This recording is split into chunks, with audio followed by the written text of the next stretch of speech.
All right, so I'm going to try this for the second time. Like a minute ago, I tried recording this whole thing on the A10 Mini with a brand new like DJI, mic and everything, and it failed. Like it said it was recording, it recorded no audio whatsoever, no nothing. So we're going to talk about, not really talk about. I'm just going to do a show and tell real quick of my Pico ASCII Game Jam 2026 entry because I'm done with it and I'm ready to move on to a construct one that's starting up in a few days. But these are my favorite type of jams because not only are they low fidelity, but they give you this like, I love the jams that give you a messed up tile sheet and says this is the only asset you can use. They're my favorite. But yeah, this one gave us this sheet right here. If you can see it on the right hand side of the screen, it's it's basically the Pico-8 ASCII sheet. I think there's 255 characters on there. So basically what I did with this guy is I turned it into a tile set of 16 by 16 that I could use to build games out of. And I built a game for the Game Boy, which is like right here. And I've got it hooked up. And I thought I would show it first and then we'll talk about how I made it. I'm going to run this on Ambernic RG35, which I'm on the set. And I'm going to run my Game Jam entry. Now remember, the rule here is, I might have to turn this volume down. Hold on. Oh, there's nothing when it first starts. The rule here is you have to use that ASCII sheet for everything. So, and then there's a theme. The theme was Apocalypse, Rogue, and Stone. So of course in this game, there's been an apocalypse, an alien invasion. You're trying to find your way to the center of the earth where it's warm and avoid the rogue aliens. And then there's these special stones that were left behind from previous people that have come in that you have to unlock. And I'll show you how this works. Let me make sure this volume is not overbearing, you guys. Okay. So the idea here is that we have a shoot, which comes in later, and a jump, which is I'm sorry, there's a bug here with that top level. And you can come down here and you can see that you can shoot these guys. I think the bug is over with. Okay. But you'll constantly get blocked as you try to traverse these level by these things right here that won't let you go any further. And you can see when I snuck over here that there's this thing up top. So let's go see what that's all about. So this is the primary stone mechanic here. And when you get these guys, you'll notice that these stones unlock. Now you can fall through them. All right, so we're going to go on and meet our second type of enemy who is prototyped in here called the Seeker. You can find out a little bit of information about him by asking the question mark. And it just says stay out of the sight of them because they move fast. And this is pretty true. Like, I know you can fall through here. So when I fall through here, you're going to notice something's going to spot me. It's going to set off a siren, and it's going to come after me. Listen carefully. There he is. So the only way to get around that guy is to pull him way off to that side of the screen where he can't see you anymore. And then we can traverse down here. Of course, this way is blocked, so we have to find the next stone. And it's right out here in the open. All right, I'm going to hide the next one from you. Then we have the cavern area. I'm not going to go to the right because I know I'm going to die too many times over there. That's kind of a trap. It's a trap. But I know that you can sneak around this side. And you'll notice there is a stone opener down there, but that's not this one. This one that's spinning these guys must be somewhere else. So when you start looking for it and start moving over here, you'll be tempted to come up here, but there's a Seeker up there that'll just light your world on fire. So if you move through here, there's a hidden sonic floor. All right, so now we can go down. The other trick here is I can't do a full jump. I have to just pop it real gently because if you touch those spikes up there, you will die. All right, I'm going to check some bugs over here. Make sure you can't go through that wall. Okay, I fixed that. I also put this wall here that forces you to come down here because I could speed run right through this thing each time if I didn't.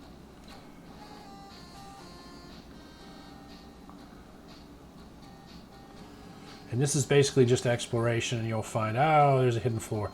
That actually leads to the boss fight for this prototype. If you remember, we walked over top of that one way up here that's actually the guy that unlocks it. And he'll give you a hint And he'll tell you that the rogue eye is the only part of the rogue that can take damage, and we'll see why here in a minute. Okay, so this is jump. And here's the boss. He'll sling seekers at you, but they'll go off screen, and he will target you with those. Right? And the trick is to hit him in the eyeball 5 times. I don't think there's a way I can die. And once you hit him 5 times, he goes. I did have it set to 10, but it's a little bit too much. And that's pretty much it.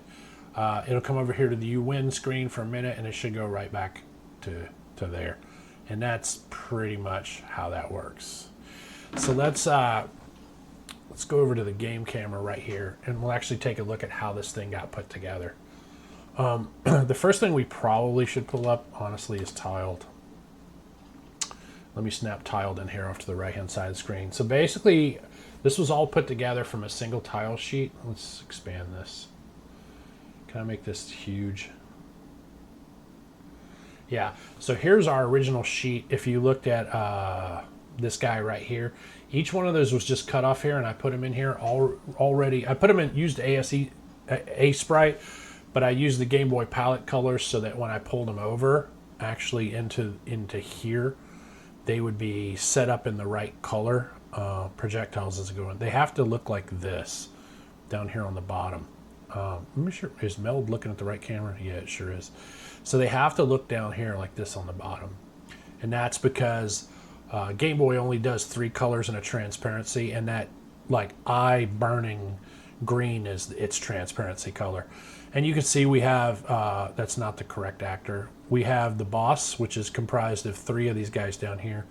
We have the health frames, which are 5, 4, 3, 2, 1, and 0. We have the hint, which is just a question mark, your player, which is just this guy. There's 2 projectiles. One is the one that you shoot, and it's animated as well. The other is the seeker, who's also animated, both the same way. I wanted to put trails behind him and do other stuff too, but it's just too tricky. And in Game Boy Studio, I'd have to make 2 actors on the screen and then have them follow each other for that to work, and then do this wiggle behind it. And it just, I learned too late in the game that I could come up here and change the canvas size and make that work. When I did the boss, I suddenly realized that the canvas was pretty flexible. Here are the rocks, like when they're spinning. Where's the spin animation? Here's the animation when they're spinning. This is basically just the Pico-8's shortcut characters for up, right, left, down, and X. There's your rogue. No animations on him, just a single thing. All right, so when we take all these sprites and we throw them in the game world, which we can see right here, basically the way Game Boy Studio works for level design is really flicking easy. You basically take your tile sheet right here after you're done with it, and from your tile sheet, and you just export as an image, and you put as an image behind your scene. So when I click in here, let me just make sure, you'll see that level 1, which is the name of this PNG, is put here in the scene. And then you just come in here and paint the collisions onto it. So these blues mean this is a one-way collision. You can stop on the top but jump through the bottom. This red means it's a hard collision. These things are ladders, of course. These gray things you're seeing are triggers, and they each, or their sprites themselves. This, for instance, is the seeker.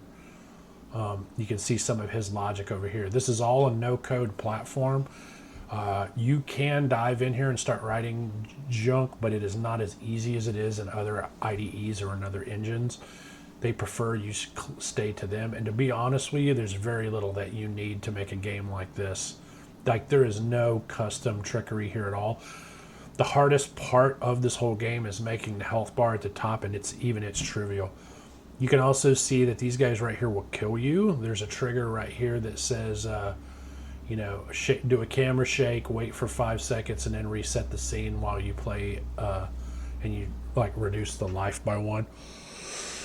I'm sorry. And then, yeah, it's basically how it works. You can see these guys are animated, they move, and then they wait. They have a specific path that they're on. They just go back and forth. On the game itself, you can see what happens when a player gets hit by anything in group 1. You know, it's just yada, yada, yada. But this is how the whole level is put together. And then you'll see these lines. These lines are indicative of this trigger will reset the player back to this point or is connected to this point by something. So you can see down here on the bottom, even though I was going to put the boss fight down here, I ran into a problem where I have too many actors in one scene for that to happen. So I had to make them on their own screen here. And this is where the boss fight actually occurs. And then from here, when the boss dies, you go to the you win screen. And these lines that you see connecting are a cool visual prompt that shows you how the scenes are connected together. The last thing to note is pretty much on a nit, you see that we set the health bar, we turn the animation speed off, and then we set the frame to whatever the HP is of the fight. And then each time the characters hit, is it done here or is it, or I'm sorry, it's each time the boss is hit because I didn't put the characters in there. You'll see that it decrements the fight hit points and then it sets the health bar accordingly. So that's really the whole game. And these games are interesting in the fact that they can be exported into 3 different formats. You can export as a ROM, which I did and you just saw me play, for the web, so you can put it on itch as a part of the game jam, and then there's a pocket export too, which I'm not even sure how to even use that. So there you go. And that's pretty much the game submission for the Pico Jam, which is this guy right here. And it's a lot of fun. It took about 5 days total, I think, through Game Board Studio. It could use some more polish, but the truth is I just got sidetracked by work and a bunch of other stuff. I just wanted to finish it. And yeah.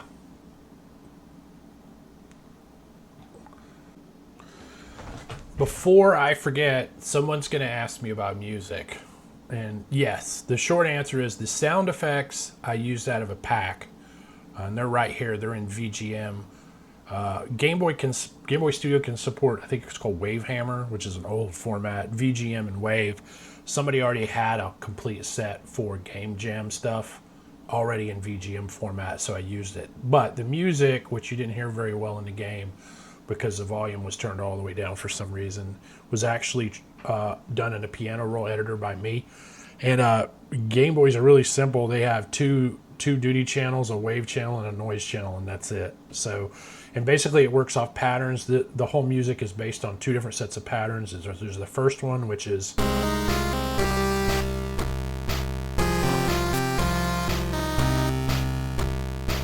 that's how simple it is.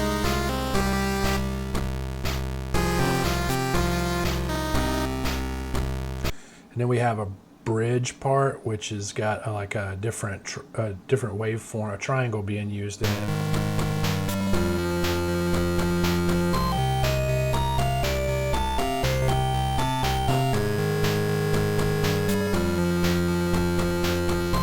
And that's essentially what's playing in the background. And that's how simple it is to get music into Game Boy Studio. If you know how to edit it on a piano roll, you can do that. If you know how to use a tracker, which I don't, you can switch this and use it this way in a tracking format, but I don't use it that way. But yeah, so somebody inevitably was going to ask me, and there you go. And, peace out.